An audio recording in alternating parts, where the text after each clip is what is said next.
A world adventurer, Brian Keating, joining us this morning, talking about your latest escapade.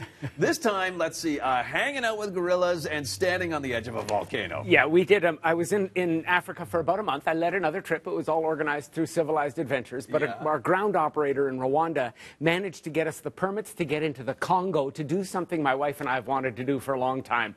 We climbed an active volcano and looked down into the mouth of Mother Earth. Really? It was unbelievable. Here, I'll show you the video. Okay, We started off at Lake Kivu, and those are the fishermen out. They fish for kapenta fish, which are a small type of sardine that provides a lot of the protein needs for the people that live around these rift lakes. And then, of course, where we went is these are the same forests, Ted, that have the mountain gorillas. Yeah. So there's 7 volcanoes in this whole Virunga chain. This is some video I shot a couple of years ago. That's a silverback. That's the silverback beating his chest. But then in that same forest, in part of the volcano chain, we started to climb this mountain, Mount Nyiragongo. And we started up this... We're walking on a lava flow that came down in 2002. And it's like walking on petrified popcorn.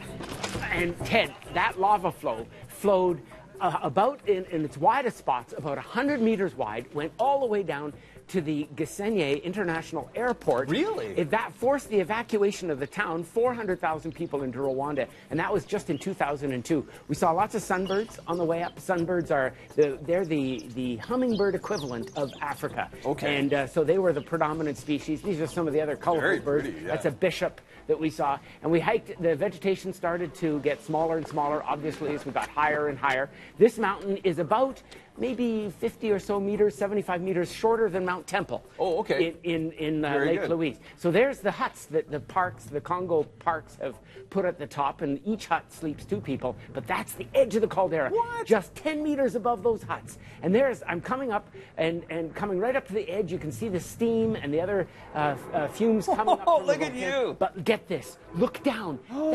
That's what the volcano looked like.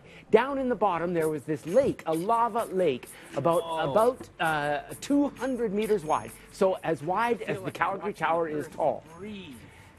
And looking straight down on it, as I just said there, I feel like I'm watching Mother Earth breathe. Wow. And we watched this lava flowing into the middle. Of course, we spent the whole night there. We didn't get to bed until late at night, and then we got up early to watch the sunrise come up over the volcano and to watch the lava some more. But here's a time lapse. So this is sped up about probably 20 times or so.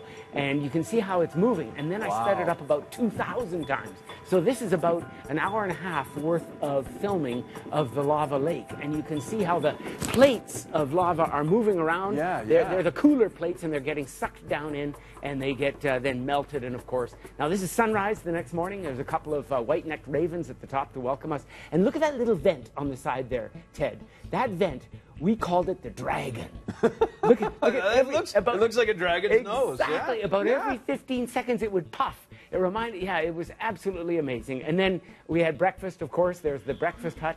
And our cook was cooking up some good eggs, a nice wholesome breakfast over top of a coal fire inside the hut. Thank you. What did the air smell like? It was. You could smell the sulfur coming up, but it wasn't obnoxious. It wasn't that bad, surprisingly. And how hot did it feel? You could feel the heat on your face. Here's a final bit of video here. So we descended down at about 7 in the morning. And we were down back at the vehicles by around noon. But yeah, you could actually feel the heat on your face when you sat there and watched. But Ted, I have to say, I felt like I was on a different planet. Yeah. You know, I've seen cool geologic things in my life. Yeah. Calvings of glaciers, the boiling lake of Dominica, which is an actual lake that boils because of tectonic activity. But to see lava, that's something I'd never seen before. I've always wanted to see that. And to see it in that kind of immensity, to have to work that hard to get up there to see it, it just was profoundly remarkable. If you want to hear Brian speak, and you can feel the passion this man has for all of these adventures, you have a talk coming up, right, at the Central Library. That's right, the Great Divide Trail Association on March 15th. I'm just going to be 2 days back from the Antarctic when I come and present this talk. I'm going to be talking about mountain experiences that I've had around the world. I'm going to show that video, as well as some other videos of places that I've experienced of hiking in Ethiopia, in South America, here in Canada. The Great Divide Trail Association is a wonderful organization, and this is a fundraiser for them. Always great when Brian Keating stops long enough to come into our studio to talk about standing on the edge of a volcano. Great to chat with you again, Brian. We have news, weather, and traffic up next.